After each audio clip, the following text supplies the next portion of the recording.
Assalamualaikum warahmatullahi wabarakatuh. Alhamdulillahi rabbil alamin. Lahu ni'matu wa lahul fadlu wa lahu thana'ul hasan. Wa salawatullahil barrir rahim wal malaikatil muqarrabin ala sayyidina wa maulana Muhammadin wa ala alihi wa ashabihi tayyibin tahirin. Allahumma la sahla illa ma ja'altahu sahla wa anta taj'alul hazna idza syi'ta sahla. Allahumma arzuqna al-ikhlasa fi niyyati wal qawli wal amal. Wa ba'du. Ila nabiyil mustafa sallallahu alaihi wasallam wa ikhwanihi minal anbiya'i wal mursalin wa syuhada'i was salihin, khususan ila sultanil awliya Syekh Abdul Qadir al-Jilani wa Syekh Ahmad al-Rifa'i wa Syekh Baha'iddin Naqsyabandi wa Syekhina Abdullah al-Harari wa ila arwahi muassisi jam'iyyati Nahdlatul Ulama Syekh Muhammad Hashim Ash'ari wa Syekh Bisri Sansuri wa Syekh Abdul Wahab Hasbuwah wa ila arwahi jami'i ahli al-qubur minal muslimin wal muslimat. Al-Fatihah. A'udzu billahi minasy syaithanir rajim. Bismillahirrahmanirrahim. Alhamdulillahi rabbil alamin. Ar-Rahmanir Rahim. Maliki yaumiddin. Iyyaka na'budu wa iyyaka nasta'in. Ihdinas siratal mustaqim. Shiratal ladzina an'amta 'alaihim ghairil maghdubi 'alaihim waladdallin. Amin. Hadirin hadirat kaum muslimin muslimat rahimakumullah. Alhamdulillah, kita bersyukur kepada Allah Subhanahu wa taala. Pada pagi hari ini Allah Subhanahu wa ta'ala kembali mentakdirkan kita semuanya untuk bisa kembali bersama-sama dalam pengajian tafsir ayatil ahkam. Semoga Allah Subhanahu wa ta'ala memberikan keistiqomahan kepada kita sehingga kita bisa senantiasa melaksanakan hadir dalam majelis ini sampai kita menyelesaikan kajian kita. Amin ya rabbal alamin. Salawat dan salam semoga tetap terlimpahkan kepada Nabi Agung Nabi Muhammad sallallahu alaihi wasallam, para sahabatnya, keluarganya serta seluruh umat Islam yang mengikuti beliau ila yaumil qiyamah. Hadirin rahimakumullah, kita masih dalam pembahasan tentang sholat Jumat. Mari kita mulai. Dengan tidak lupa saya mengingatkan untuk kita masing-masing agar mengikhlaskan niatnya lillahi ta'ala.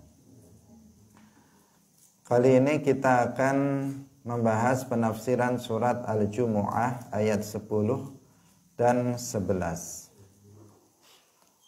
Qala Allah Ta'ala, فَإِذَا قُضِيَتِ الصَّلَاةُ فَانْتَشِرُوا فِي الْأَرْضِ وَابْتَغُوا مِنْ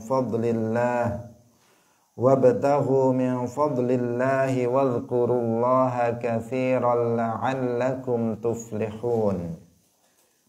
فَإِذَا قُضِيَتِ الصَّلَاةُ فَانْتَشِرُوا فِي الْأَرْضِ وَابْتَغُوا مِنْ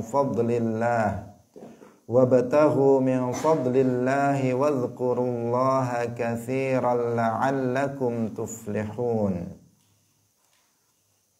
Apabila telah ditunaikan salat, maka bertebaranlah kalian di bumi dan carilah fadl Allah. Wadhkurullaha katsira, dan ingatlah Allah, maksudnya bersyukurlah kalian kepada Allah agar kalian itu beruntung.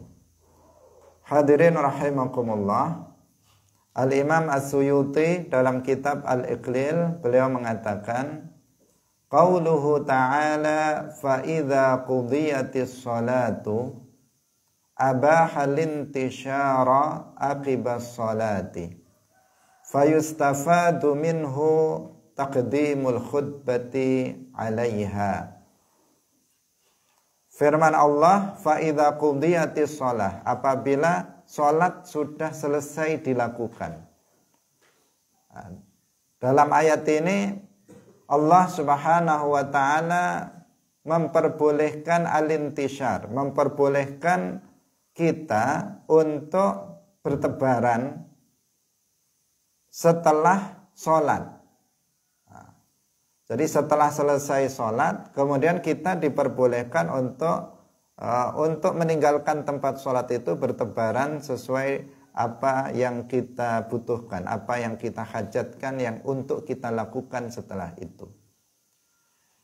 Diambil faidah dari ini bahwasanya khutbah dalam sholat Jumat itu lebih dulu dibandingkan dengan sholatnya.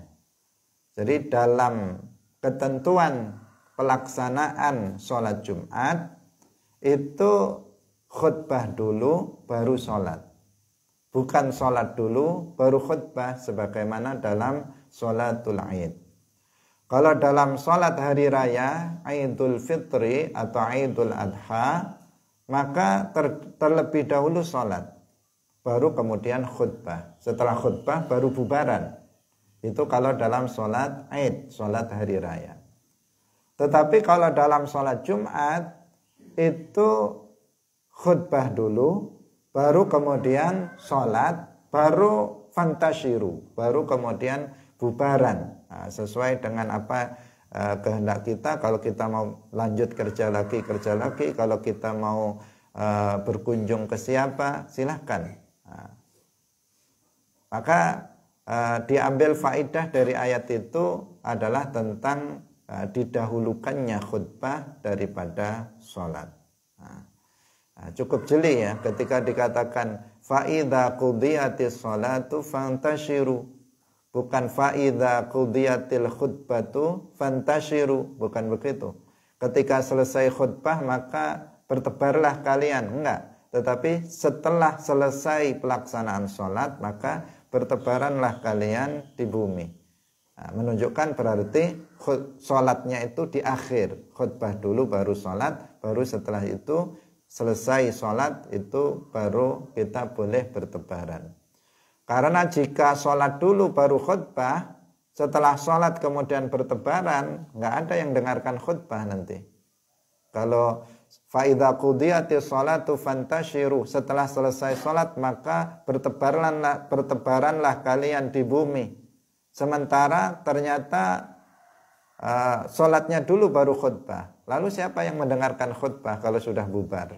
Nah, maka ini ayat ini menunjukkan bahwa dalam sholat Jumat itu adalah khutbah dulu baru kemudian sholat. Al-Imam As-Suyuti dalam kitab Al-Iqlil. Kemudian kita membaca kitab tafsir An-Nasafi. Qala An-Nasafi fi tafsirihi fa idza qudiyatis salatu ay uttiyat. Idza qudiyat as-shalah artinya jika sudah dilakukan, berarti sudah selesai, sudah salam dari sholat Jumat.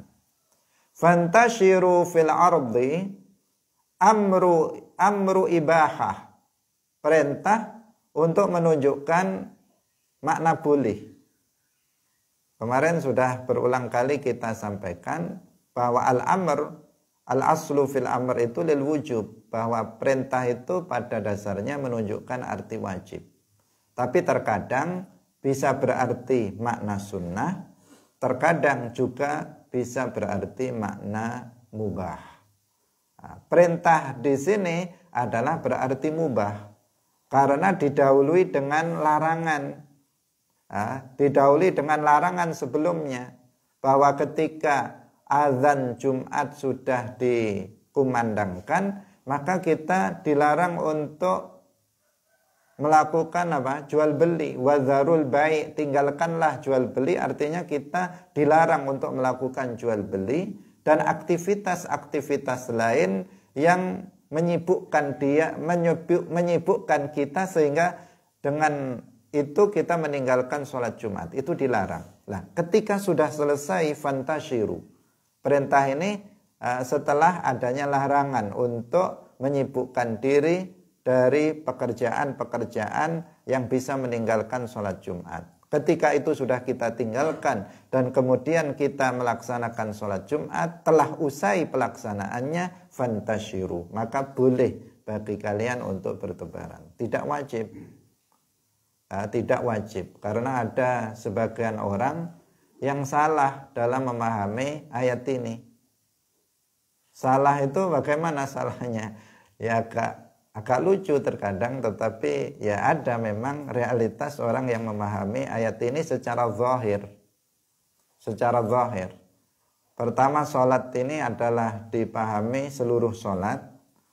Kemudian ada kita melihat sebagian orang ketika habis sholat, sudah salam, itu langsung pelencing.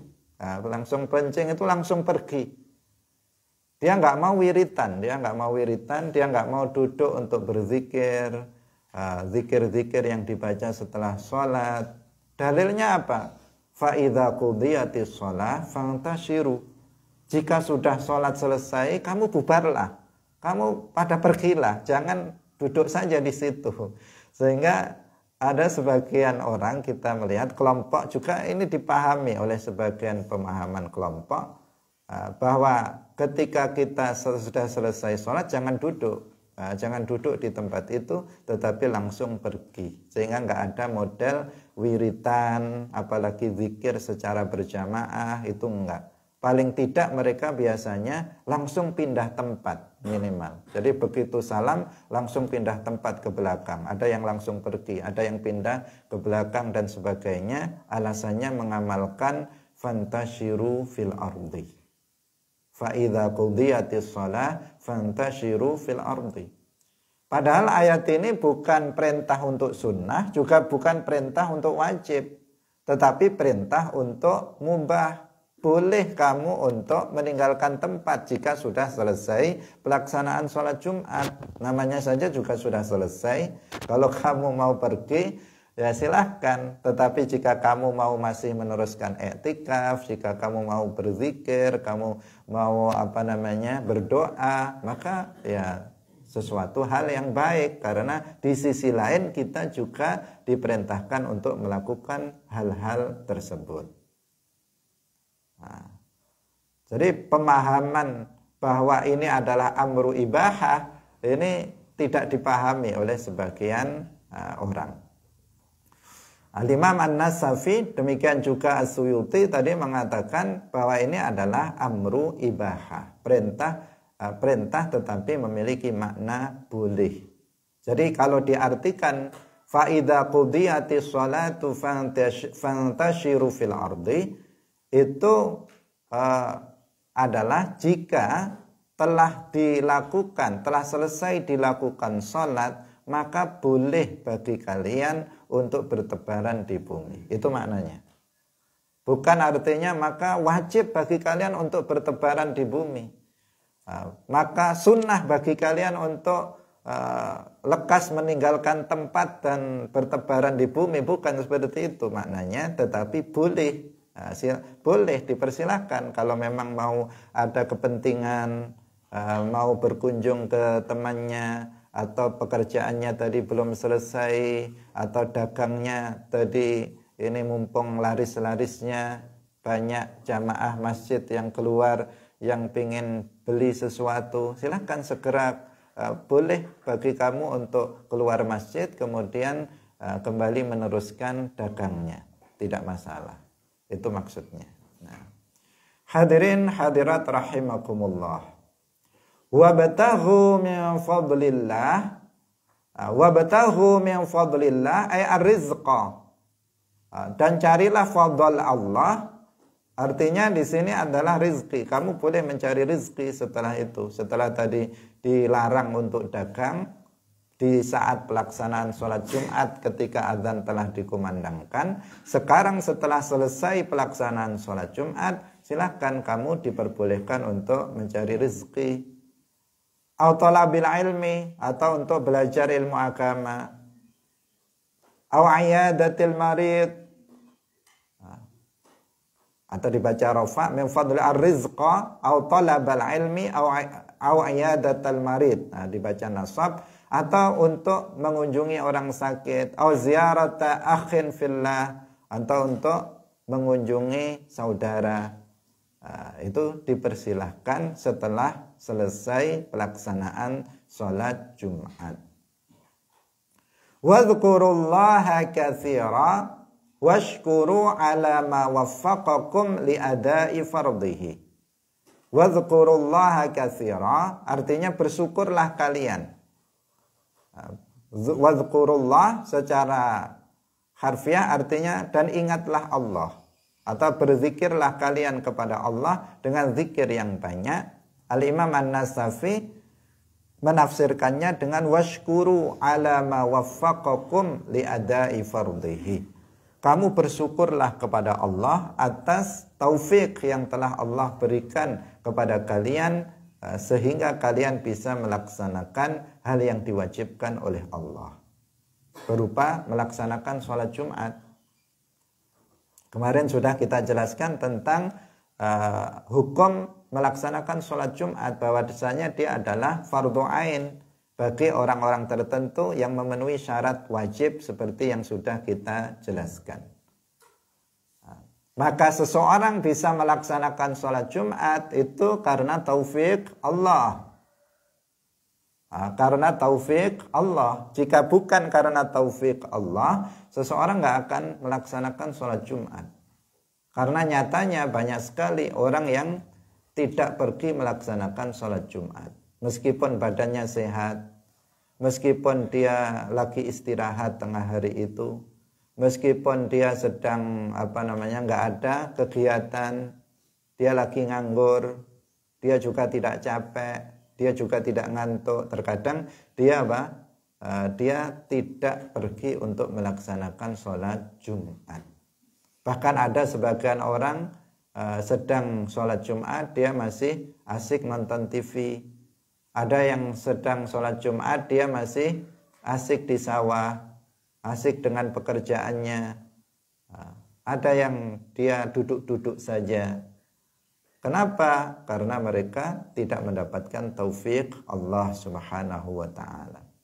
Seseorang bisa dengan rela, sukarela meninggalkan aktivitasnya, meninggalkan segala kegiatannya untuk kemudian melaksanakan sholat Jumat, itu karena taufik Allah.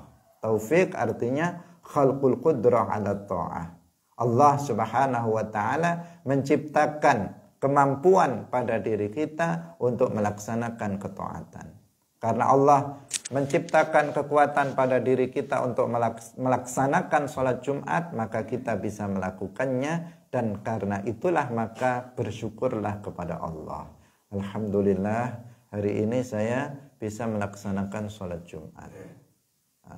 Allah yang sudah memberikan taufiknya kepada kita untuk bisa melakukannya. Bahkan bukan hanya sholat Jumat, tetapi seluruh amal perbuatan baik itu hanya bisa kita lakukan apabila kita mendapatkan taufik Allah. Tanpa taufik Allah, kita nggak akan melakukan secuil pun dari kebaikan ini. Secuil pun kebaikan nggak akan kita lakukan. Itu ibarah untuk menunjukkan betapa taufik Allah lah yang menentukan kita dalam berbuat kebaikan.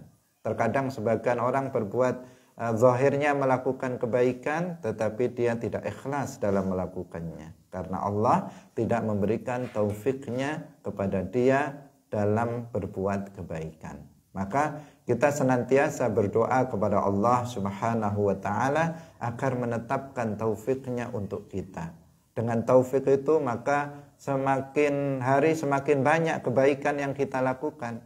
Semakin banyak kita lakukan, semakin banyak kita lakukan. Dengan seperti itu harapannya ketika kita mati, maka kita mati dalam kesempurnaan iman. Dalam iman yang sempurna, masuk surga tanpa azab. Itu karena taufik Allah. Karena itulah maka dikatakan bahwa seseorang itu masuk surga karena rahmat Allah. Karena rahmat Allah. Kenapa?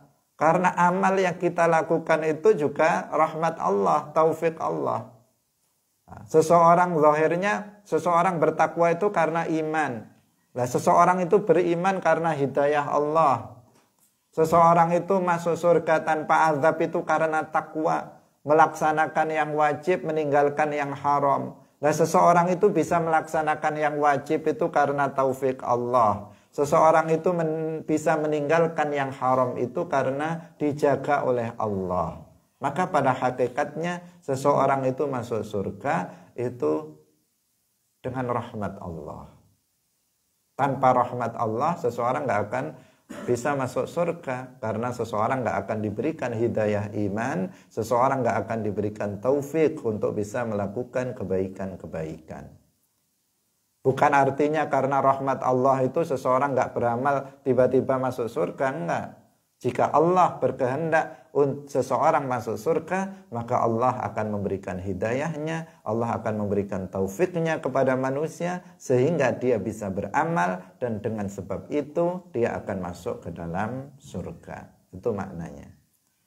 Hadirin hadirat rahimakumullah, maka di sini dikatakan wazkurullaha katsira, artinya bersyukurlah kalian atas taufik Allah Subhanahu wa taala yang telah diberikan kepadamu sehingga kamu bisa menunaikan sholat Jumat. Nah, meskipun sholat Jumat terlihat ringan, tetapi tanpa taufik Allah banyak sekali orang yang tidak melakukannya.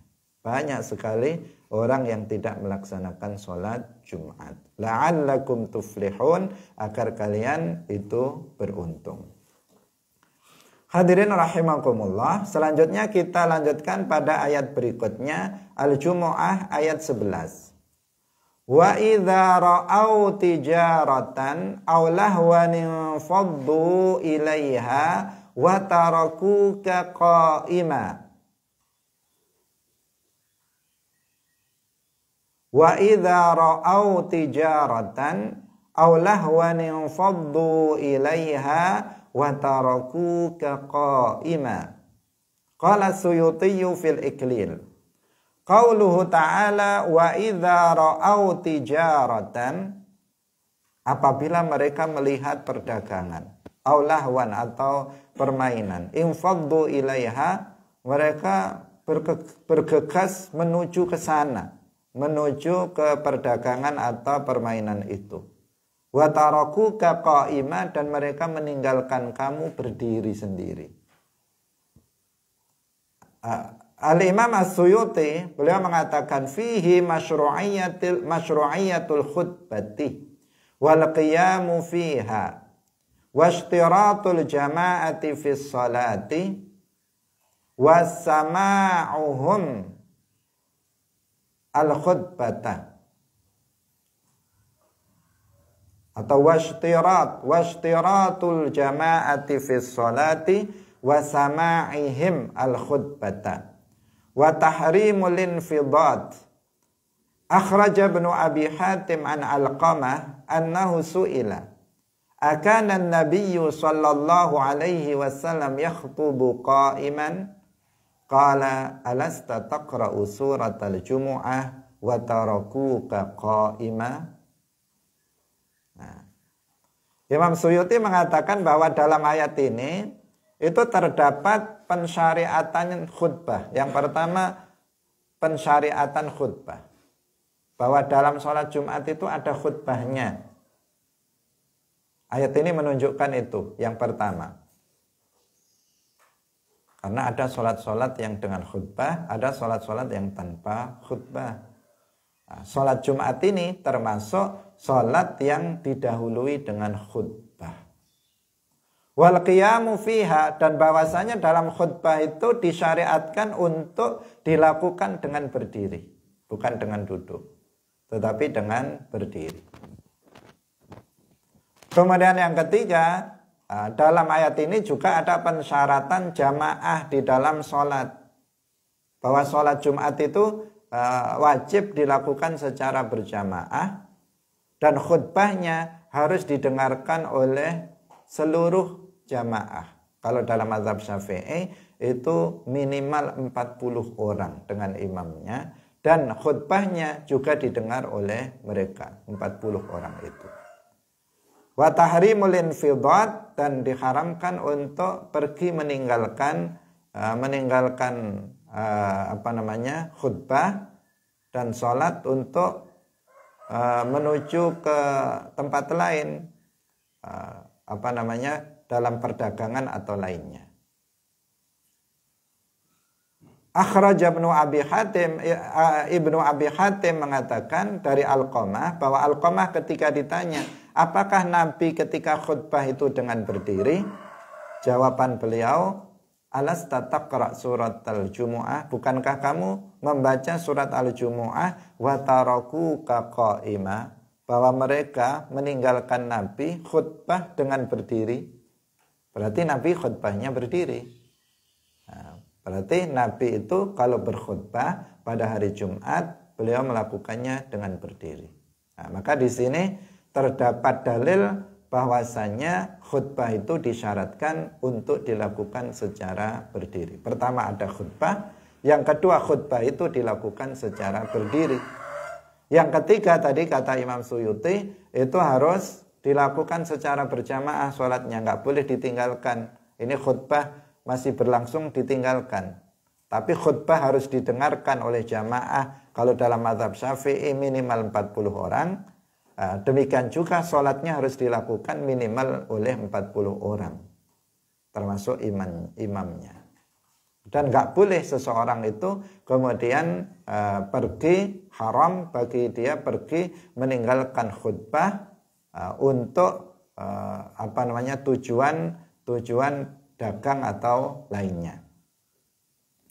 Hadirin rahimakumullah. Ini nanti kita ceritakan dalam tafsir An-Nasafi tentang sababun nuzul dari ayat ini. Karena dalam ayat ini dijelaskan bahwa ketika mereka itu melihat perdagangan atau permainan, mereka tiba-tiba meninggalkan Nabi sedang khutbah berdiri. Mereka pada keluar, pada menuju ke perdagangan atau permainan itu. Nanti akan kita ceritakan bagaimana kisah peristiwa ini. Qala An-Nasafiyu fi tafsirihi. Al-Imam An-Nasafi berkata dalam kitab tafsirnya, tafsir An-Nasafi, wa idza ra'au tijaratan aw lahwan infaddu ilaiha wa tarakuka qa'ima tafarraqu anka ilaiha. Artinya mereka bertebaran dari kamu menuju perdagangan itu, menuju permainan itu, mereka tinggalkan kamu wahai Nabi. Nabi sedang khutbah. Wa taqdiruhu wa idza ra'au tijaratan infaddu ilaiha aw lahwan infaddu ilaihi. Ketika mereka melihat perdagangan, mereka itu bersegera untuk meninggalkan kamu menuju ke tempat perdagangan itu, atau ketika mereka melihat permainan, mereka bersegera untuk pergi meninggalkan kamu menuju ke tempat permainan itu. Fakhudhifa ahaduhuma lidilalatil mazkuri alaihi, salah satunya itu dihilangkan yang untuk menunjukkan yang disebutkan karena sudah disebutkan. Jadi di situ kan lafadznya apa? Dalam ayatnya ra'au tijaratan aw lahwan faddu ilaiha. Ilaiha kembalinya kepada ila tijarah. Karena yang muannas infaddu ilaiha. Bukan infaddu ilaihima, tetapi infaddu ilaiha. Nah, di sini ada yang mahdzuf, ada yang dibuang, Kalau ditakdirkan itu adalah wa idza ra'au tijaratan infaddu ilaiha aw lahwan infaddu ilaihi. Nah, itu takdirnya yang dibuang. Asalnya seperti itu. Wa idza ra'au tijaratan infaddu ilaiha wa idza ra'au lahwan infaddu ilaihi. Nah, asalnya begitu, kemudian dibuang karena sudah ditunjukkan, cukup disebutkan satu infaddu ilaiha sudah menunjukkan maksudnya adalah infaddu ilaiha wa infaddu ilaihi. Ilaihi kepada ilal lahwi. Kalau ilaiha ilat tijarah. Ini pembahasan dari sisi lafadz ayat. Wa inna ma khassat tijarata li'annaha kanat ahamma indahum. Di sini dikhususkan tijarah, perdagangan, karena perdagangan itu adalah yang terpenting menurut mereka.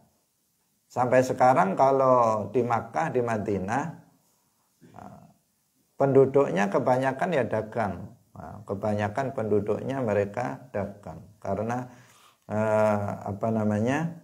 tanahnya juga tidak subur, ada yang subur sedikit. Kalau ada maka yang ada adalah perkebunan kurma, tidak seperti tanah di tempat kita yang apa saja ditanam maka akan tumbuh. Sehingga mayoritas penduduknya mereka berdagang. Mereka berdagang dengan banyaknya manusia yang datang dari berbagai belahan dunia ke Makkah dan ke Madinah, maka para penduduk di sana kebanyakan adalah dagang. Inilah penghasilan yang mereka dapatkan dari dagang itu. Nah, maka di sini disebutkan dagang. Kenapa dikatakan oleh Imam Nasafi? Karena dagang ini adalah yang terpenting bagi mereka. Sehingga mereka sangat tertarik dengan perdagangan ini. Ruya ini ceritanya, cerita tentang ayat itu. Ruya anna ahlal madinati asabahum ju'un wa ghala'un. Diriwayatkan bahwa penduduk Madinah suatu ketika tertimpa kelaparan dan paceklik. Jadi sedang paceklik. Faqadima Dihyatu bin Khalifah bi tijaratin min zaiti sya'mi min zaiti sya'mi. Wan nabiyyu yakhtubu yaumal jumu'ah.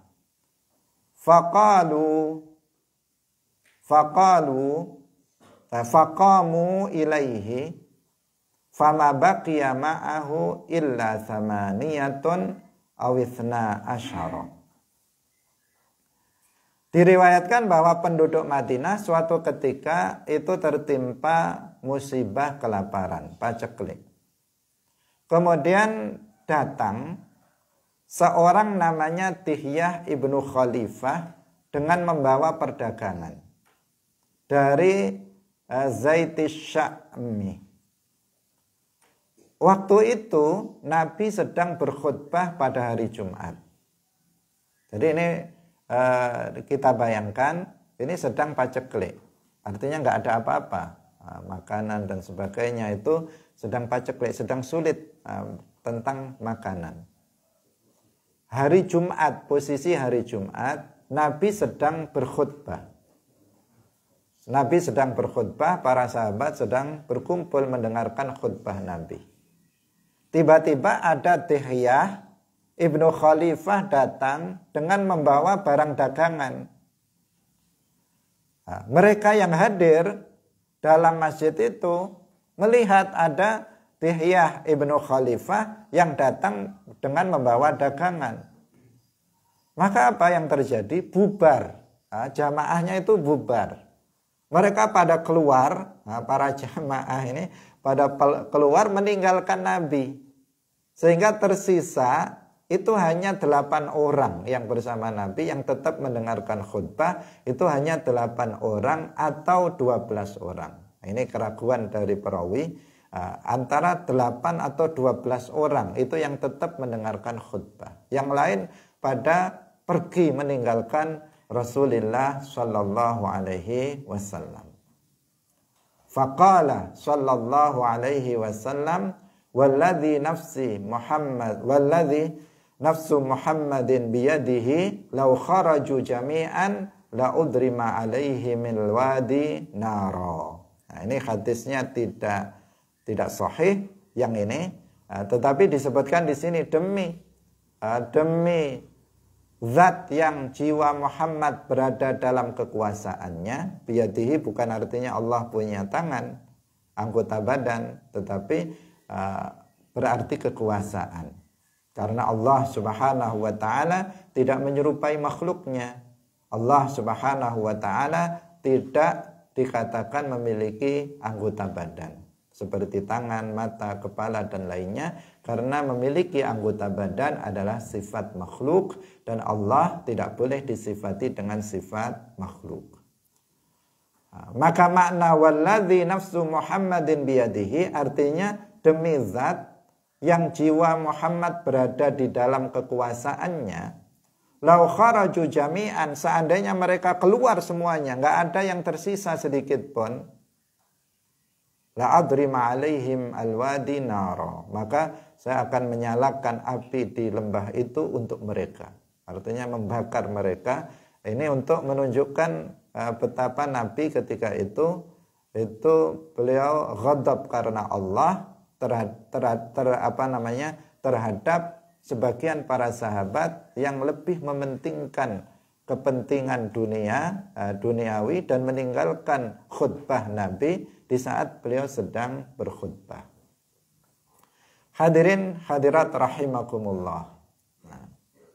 Maka dalam ayatnya diceritakan itu wataraku kaqaima. Mereka meninggalkan kamu wahai Muhammad berdiri berkhutbah.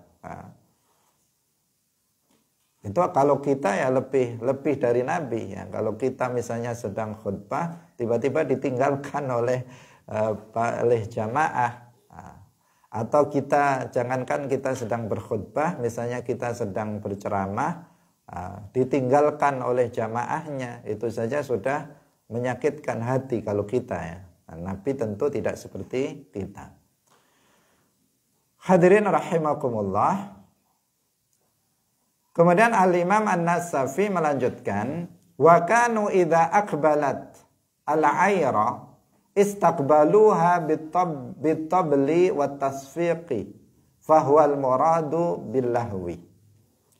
Jadi mereka itu pada masa itu apabila ada kafilah yang datang dari luar membawa misalnya barang-barang dagangan masuk ke dalam, maka mereka akan menyambutnya dengan gendang dan tepuk tangan.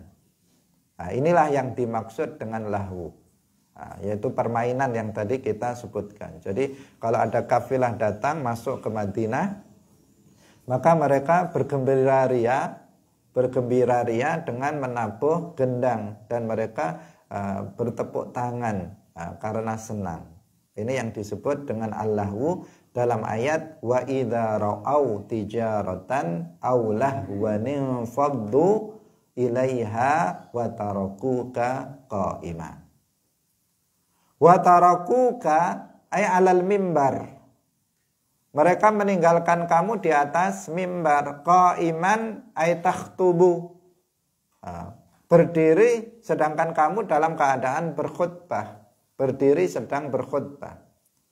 Wa fihi dalilun ala annal khatiba yambaghi ayakhtuba qa'iman. Di sini ada dalil bahwasanya khatib itu hendaknya dia berkhutbah dengan berdiri. Bahkan kalau dalam mazhab Syafi'i wajib untuk dilakukan dengan berdiri kecuali apabila tidak mampu.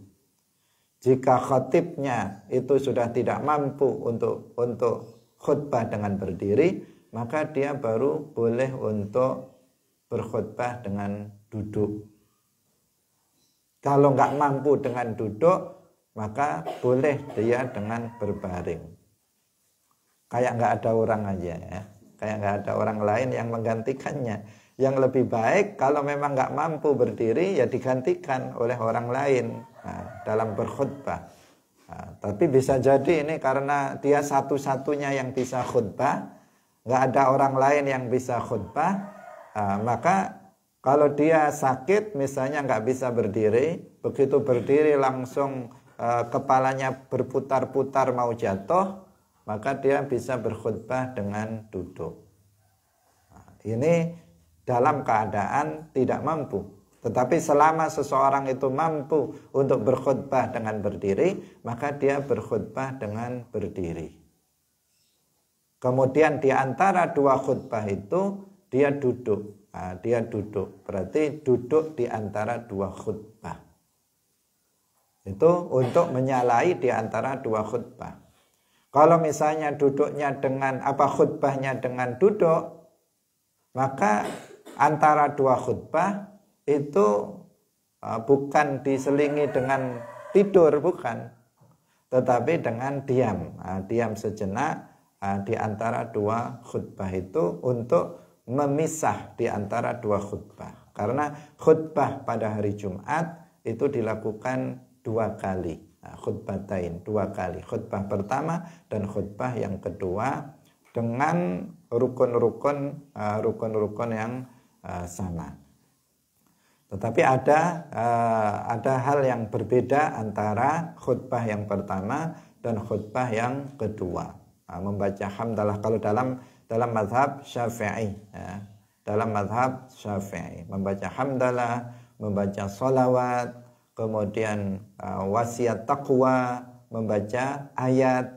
Kalau membaca ayat ini dalam salah satu di antara keduanya. Salah satu di antara keduanya yang lebih utama pada khutbah yang pertama. Kemudian membaca doa untuk orang mukmin dan mukminat, ini yang lebih utama dibaca pada khutbah yang kedua. Ini rukun-rukun khutbah yang harus juga diperhatikan oleh seorang khatib. Hadirin rahimakumullah, kita lanjutkan. Jadi di sini pada firman Allah wa tarakuka qa'ima terdapat dalil bahwa khutbah itu harus dilakukan dengan cara berdiri. Qul ma indallahi, dikatakan qul ma indallahi khairum minal lahwi wa minat tijarah wallahu khairur raziqin. Qul, katakanlah, ma indallah min thawab, min thawabin ma indallah, apa yang ada pada Allah, maksudnya adalah pahala.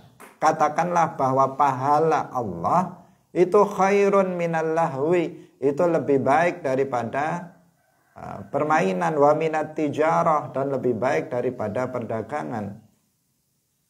Mereka akan mementingkan, waktu itu kan mementingkan apa? Mementingkan perdagangan dan mementingkan permainan. Sehingga sholatnya ditinggalkan, khutbah ditinggalkan demi untuk urusan duniawi.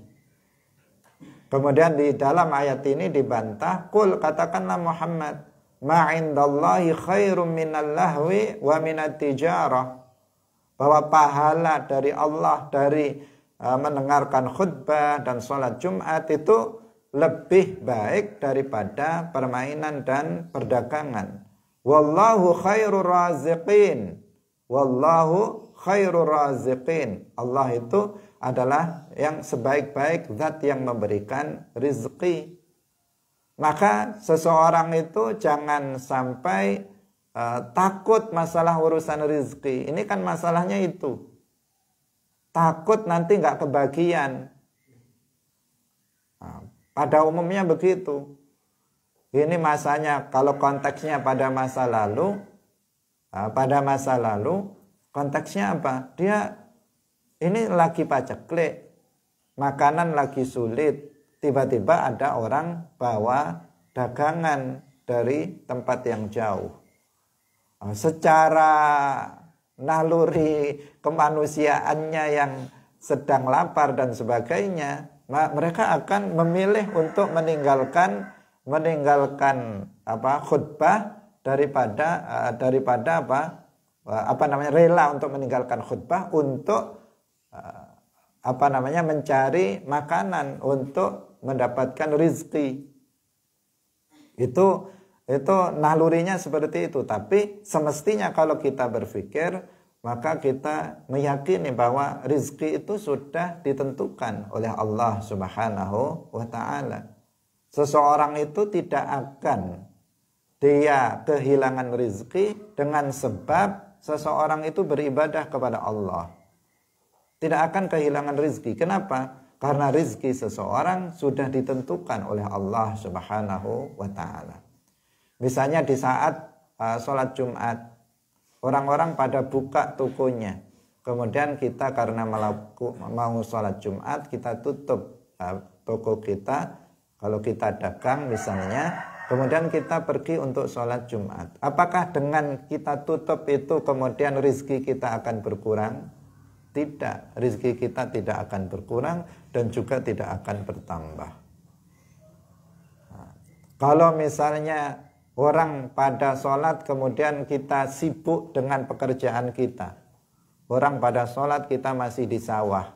Orang pada sholat kita misalnya masih di laut. Atau orang pada sholat kita masih membangun bangunan. Nggak usah istirahat kita. Apakah dengan seperti itu rizki kita akan bertambah? Tidak akan bertambah. Rizki kita tidak akan bertambah dengan sebab kita melakukan pekerjaan-pekerjaan yang lebih dari yang biasanya dengan meninggalkan ibadah. Rizki kita juga tidak akan berkurang dengan sebab kita meninggalkan aktivitas-aktivitas itu. Karena rizki itu sudah ditentukan oleh Allah Subhanahu wa ta'ala. Sudah ada ketentuannya. Banyak atau sedikit sudah ada ketentuannya. Betapa banyak orang yang kerja keras siang malam tidak mengenal waktu. Nggak tahu itu siang, nggak tahu itu malam, nggak tahu itu pagi atau sore, nggak tahu itu waktu sholat atau bukan. Yang penting kerja. Nggak punya duit juga. Hidupnya tetap pas-pasan. Kerjanya keras luar biasa, banting tulang. Duitnya kok sedikit. Nah, berarti kerja keras itu tidak menentukan rezeki seseorang. Tapi ada sebagian orang kayaknya kok nyantai, tapi kok duitnya banyak terus, dompetnya tebal terus, tapi kerjanya nyantai. Waktu sholat ya sholat, waktunya istirahat. Kalau malam waktu istirahat ya istirahat, ditinggalkan, tokonya ditutup, pekerjaannya ditinggalkan, besok masih ada waktu lagi. Dia bekerja tetapi ya tidak kemudian meninggalkan ibadah kepada Allah. Tapi rezekinya kok ya ada saja. Apa yang dia butuhkan juga bisa terpenuhi. Itu kenapa? Ya karena memang yang menentukan itu Allah. Rizki itu yang menentukan Allah, bukan pekerjaan. Bukan semakin seseorang itu menyibukkan diri dari pekerjaan dan meninggalkan ibadah kemudian menjadikan dia menjadi kaya raya. Enggak. Semuanya sudah ditentukan oleh Allah Subhanahu wa ta'ala. Prinsip ini yang harus kita pegangi. Wa ma min dabbatin fil ardi illa 'alallahi rizquha. Yang ini, ayat ini menunjukkan bahwa rizki setiap orang itu sudah ditentukan oleh Allah Subhanahu wa ta'ala. Ditentukan itu ya ada memang ditentukan dengan rizki sedikit, ada yang memang ditentukan dengan rizki yang banyak. Maka jangan tinggalkan ibadah, sholat, jangan tinggalkan thalabul ilmi, hadir dalam majelis ilmu demi untuk kepentingan duniawi. Kita akan merugi, nggak akan menambah apa-apa, nggak akan menambah rizki kita. Semuanya sudah Allah tentukan, kita cuman tugas kita adalah menerima rizki yang Allah berikan, qanaah, menerima apa yang telah Allah bagikan untuk kita, sedikit atau banyak, dengan kita qanaah menerima apa yang telah Allah bagikan untuk kita dari rezeki tersebut, maka insya Allah kita akan tercukupi. Insya Allah kita akan menjadi orang yang kaya. Orang yang kaya. Kaya dengan pengertian bukan banyak duitnya, tetapi kita sudah merasa cukup dengan rezeki yang telah Allah berikan kepada kita. Telah merasa cukup. Nah, ini yang kaya. Ketika seseorang sudah merasa cukup dengan Allah, dengan rezeki yang telah Allah berikan kepada kita, maka di saat itu kita sudah kaya. Tetapi apabila seseorang tidak ada qanaah di dalam hatinya, sebanyak apapun uang yang disimpannya, semewah apapun rumahnya, semewah apapun kendaraannya, tetapi kalau hatinya tidak merasa cukup dengan apa yang dimilikinya, maka dia tetap menjadi miskin. Dia tetap fakir karena dia tetap butuh, pengen nambah. Nggak akan merasa cukup. Dan itu nggak akan selesai sampai mati menjemput dia tetap kekurangan. Nggak pernah merasa cukup dalam kehidupannya. Allah khairur raziqin. Ini yang harus kita yakini. Agar kita tidak berat untuk meninggalkan aktivitas kita, aktivitas pekerjaan sehari-hari kita untuk kemudian melaksanakan berbagai macam ketaatan. Ada sebagian orang nggak pernah hadir dalam majelis ilmu. Alasannya apa? Sibuk dengan pekerjaan. Pagi ada majelis ilmu, sibuk bekerja. Siang ada majelis ilmu, masih sibuk juga bekerja. Sore masih sibuk, habis maghrib masih kerja, malam bekerja, tengah malam ngantuk dan sebagainya. Jadi nggak ada waktu untuk hadir dalam majelis ilmu, alasannya sibuk bekerja. Nah, ini sesuatu hal yang tidak semestinya. Nah, kita harus yang menyediakan waktu untuk ibadah kita. Kita harus menyediakan waktu untuk kepentingan akhirat kita.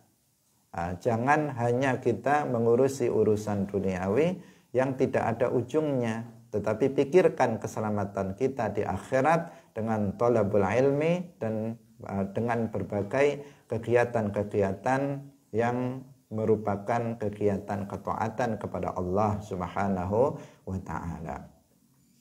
Hadirin rahimakumullah, jangan seperti yang dilakukan mereka pada masa Nabi, demi untuk tijarah dan lahu mereka kemudian meninggalkan Nabi yang sedang berkhutbah, sehingga Rasulullah Shallallahu Alaihi Wasallam murka kepada mereka dan memperingatkan apa yang mereka lakukan tersebut. Demikian pengajian kita pada hari ini, semoga bermanfaat bagi kita semuanya. Barakallahu fikum wallahu muwaffiq ila aqwamit thariq. Wassalamualaikum warahmatullahi wabarakatuh.